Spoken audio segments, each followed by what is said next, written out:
Man, Torch, yes, born in Trenchtown, Kingston, Jamaica. Torch has a sound that is reminiscent of Burning Spear's Sizzland culture. I'm scared too.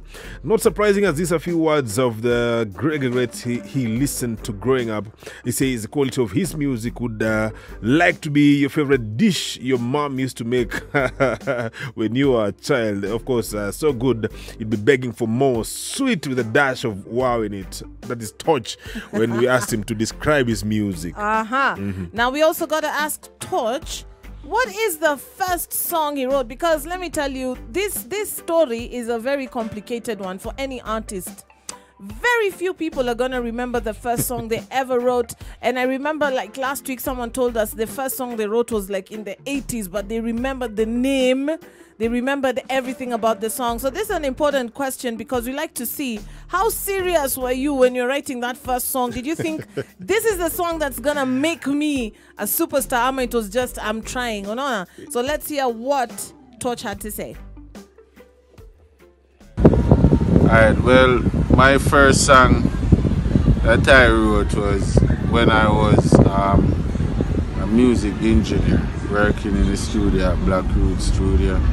And the name of that song is On and On. It was a song where aimed towards things that I saw that was happening within my community as a little juvenile, and the start that I could sing about it and try to raise an awareness and make a change.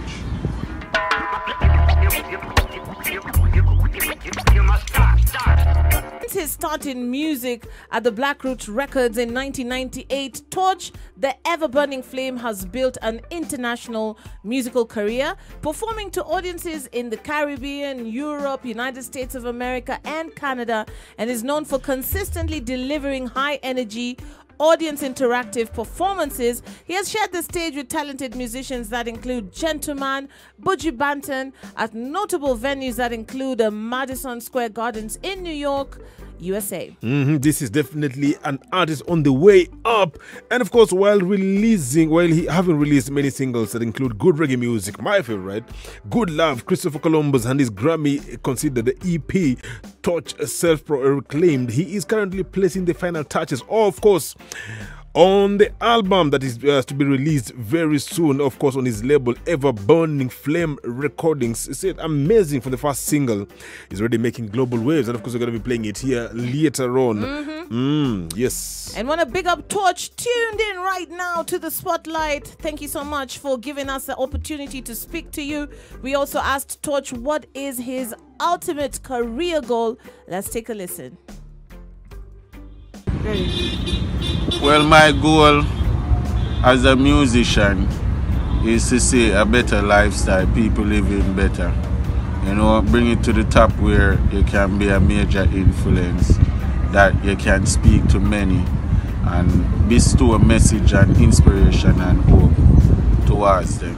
You know, and just being the best in every way that my children can come and be a part of the legacy, feel proud of them father and for them children, and you know the generation goes on and the name live on forever. Play me some good reggae music, yeah. This a reggae music, yeah. Yeah man, I thought I represent for Cease and Second. You don't know with Mystical Sheriff, and me I tell you say Nazizi, big up yourself. Boom. Catch the vibes on air and online. We bring you an artist, of course, of interest to you and to us when we want to know more and more about him. And of course, you know, later on, the music policy is Afro Roots. Yes, I. Now, talking about Torch and his life in Trenchtown, Jamaica, he said, life is pretty rough for me in Trenchtown as I'm still living there. There's no opportunities. There's a lot of gang-related violence, and it makes no one want to come there.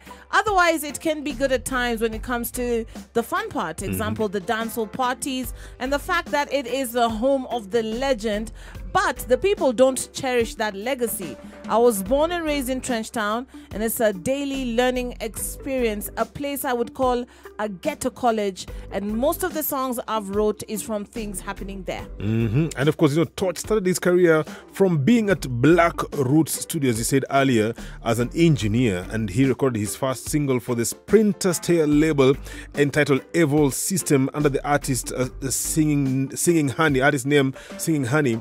It was then when he met Claude Sinclair, he changed his name to Honeycomb, and then later on he found out his name was there's another artist who was going by the same name, and instead of spelling the name Comb differently into Con, Cone. He says, I recorded a couple of singles, songs like On and On, Let Them Stumble, Black Woman Full Time, and he also learned stage performance from being a man cloud rolling with Turbulence before he got recognized. And back there, if you heard what he said, it's one of those challenges that artists have, and even DJs or MCs or anybody who's in the entertainment industry, coming up with a name that is a unique name that isn't like, for example, Nazizi, that nobody else has. Yeah. Like you see, he says difficult. Yes, he came up with the name Honeycomb.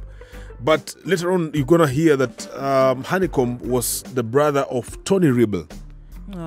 So that's how actually he came to know about how that he had to change the name from Honeycomb, and something else you're gonna be hearing about later on Spotlight. Yeah, I don't want to give it away so early. All right, so we also got to talk to Torch about his biggest hit. This is what he said. Ready?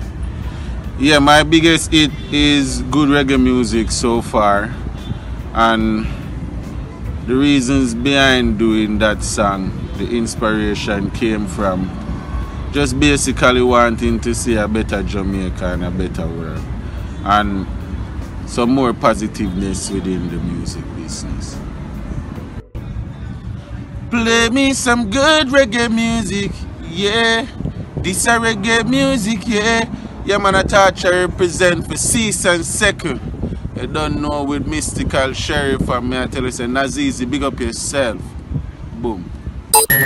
Catch the vibes on air and online. And yes, now we also asked Torch how he got the name, right? And he said that when he met G-Main, he was going by the name Honeycomb. We spoke about that earlier. And then he was told that his name was the same as Tony Rebel's brother, who coincidentally was also in the studio recording a song, and also Tony Rebel was there. And at that time, Jermaine was searching for a name to call me, and he asked Tony what kind of an artist name he could give to me, and Rebel replied, "The youth are blaze like a torch." And Jermaine said, "That's it. That's it." And the name became famous ever since. Ndio hiyo jina hii hapo stoke hapo akapewa jina, and that's how it ended up being Torch. And of course, now talking about the effect of the internet on the music industry, this is one thing I know many producers have, as much as the internet has brought on easy music downloads, has brought on easy music access, there's usually a battle for the producers to ensure that their money is basically the investment investment. So he says that the positive thing about the internet is that it enables people from across the world to view and listen to an artist's music at all times. But the negative consequences is that you hear a lot of producers crying and say that when it comes to sales, the free downloads make it practically hard for them to make back their production money, and that stops them from putting out other future works because they are not able to make back anything that they put into it. Yes, this is actually one of those negative aspects of the internet. Yes, as much as you out there are able to download music for free, kata hii, leta hii, umeiba hapa, but imagine the producer will make so much work into producing that music, producing that rhythm. Yes, I make maybe a lot of money into doing the mastering and all the works and everything. And then I imagine ngoma zake ametoa pale nje for sale. But wewe out there, DJ, musical sheriff pale, ukiwa otero sana kwa internet, una download hizo muziki for free. So at the end of the day, you're denying the artist some some money, and you're also denying the producer. True. Yes, the money that they are able to put into the project. Challenges hazishagi, unajua kwenye hii industry, challenge haziishi.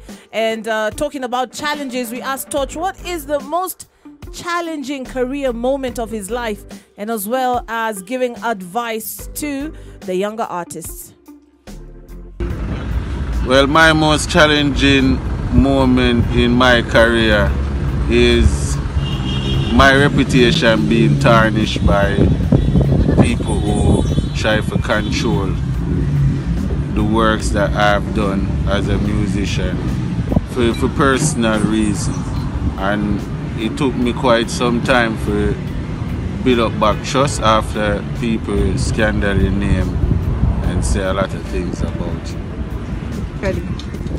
Yeah, well, my advice to any young artists out there doing them thing is to work on your craft. Never be comfortable with where you're at, and so because when you get comfortable, then you get complacent. And more work means more room for improvement and being better. Alright, be a #1 critic. Make sure that you work on yourself as an individual, so you know to present yourself to people when you're out there. And next, never give up. No matter how it seems dark and like nothing not really happen, just pay attention to what you're doing. Create a pace, set goals and time for yourself, and instead of wanting it now, work on it over time. Long term and longevity, I would say. Catch the vibes on air and online.